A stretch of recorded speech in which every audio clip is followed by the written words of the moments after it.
selon des sources proches du dossier, c'était la légitime défense qui était invoquée initialement pour justifier ce tir. L'homme au volant de la voiture s'arrête, il décline une fausse identité, peut-être parce qu'il sait qu'il est recherché pour vol en bande organisée. Un mandat d'arrêt a été émis contre lui. La voiture dans laquelle il se trouvait est également recherchée pour trafic de stupéfiants. Les policiers lui demandent d'abord ses papiers, il répond qu'il ne les a pas, il fait ensuite marche arrière et tente de prendre la fuite. Derrière lui, et c'est la première version qui a été indiquée, il se trouverait un policier et 2 enfants. C'est là, pour éviter la menace, que le policier aurait tiré. Ça, c'est donc la première version. Cette version, elle va changer.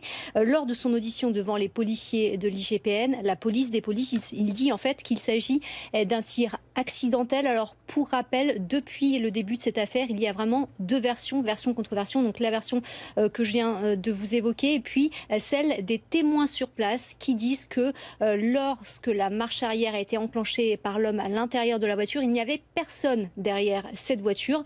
Le policier, lui, se trouve toujours en garde à vue. Il est toujours en train de répondre aux questions des policiers de l'IGPN. Une garde à vue qui peut aller jusqu'à 48 heures.